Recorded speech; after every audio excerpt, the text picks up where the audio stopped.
안녕하세요. 희생파산 전문 변호사 장현정입니다. 개인회생 사건을 진행하다 보면 최근 자영업이 많이 어려워져서인지 부부간에 보증을 선 경우들을 종종 볼 수 있는데요. 채무자분께서 돈을 빌릴 때 보증을 선 보증인이 있는 경우 개인회생이 가능한가요?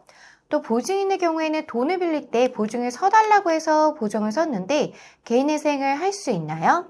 채무자가 개인회생을 하면 보증인도 같이 개인회생을 하여야만 하는 건가요? 이렇게 물어보시는 분들이 계세요. 남편분이 돈을 빌리는데 아내분께서 보증을 섰는데 자영업이 어려워져서 남편이 채무를 못 갚기 시작하니까 아내분에게 빚독촉이 들어오게 되고 가정경제가 어려운 상황에 처하게 되셔서 이런 질문들을 많이들 하시는 것 같은데요. 이번 시간에는 주채무와 보증채무가 있는 경우 개인회생을 진행하면 어떻게 되는지 한번 설명드려 볼게요.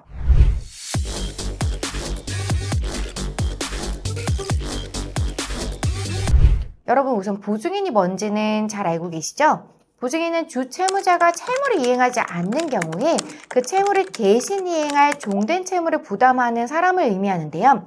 채권자 입장에서는 채무자가 돈을 못 갚을 경우에 보증인한테 대신 돈을 받으려고 보증인을 세워두는 거예요. 근데 결론부터 말씀드리면 주채무자가 개인회생을 하는 것 자체는 전혀 문제는 없으세요.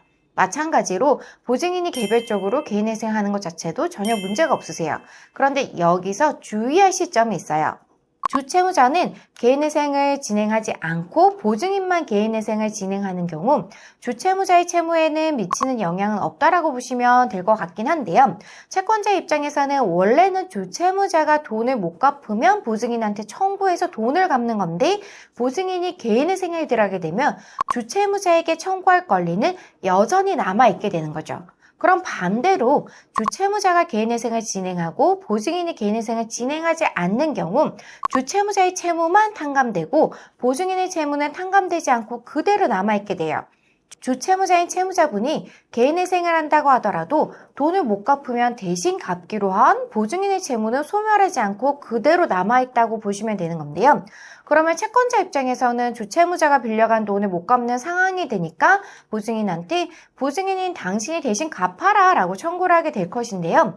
이때 보증인인 주채무자의 돈을 갚았을 경우 보증인의 입장에서는 주채무자의 돈을 대신 갚은 거니까 보증인이 원래의 채권자를 대신을 해서 개인회생을 진행하고 있는 주채무자한테 일부 구상권을 행사할 수 있게 되긴 하세요.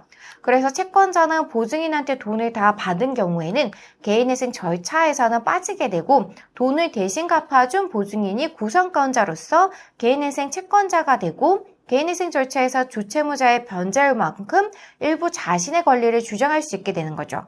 근데 남편분이 빚보증을 아내가 선 경우 주채무자인 남편이 개인회생을 해서 보증인인 아내도 빚을 변제하기 어려워진 상황이 되었다면 이때는 어떻게 해야 될까요? 두 분 다 개인회생 절차를 진행하시는 것을 고려를 해보셔야 하세요. 이때 주채무자가 개인회생을 하면 보증인도 무조건 개인회생을 할 수 있다거나 보증인이 개인회생을 하면 주채무자도 할 수 있다 이러한 것은 아니세요.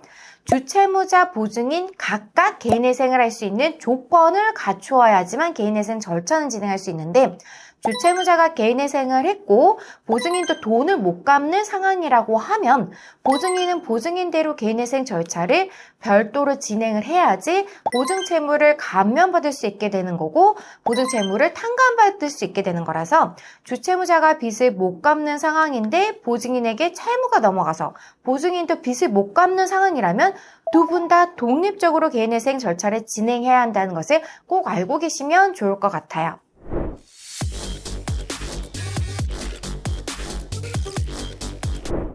이번 시간에는 주채무자가 개인회생을 할 경우 보증인에게 미치는 영향에 대해서 여러 가지 상황에 대해서 한번 알아보았는데요. 보다 궁금하신 점이 있으시면 저희 법률사무소에 전화로 문의를 주시거나 댓글을 남겨주시기 바랍니다. 지금까지 장현정TV의 장현정 변호사였습니다. 감사합니다.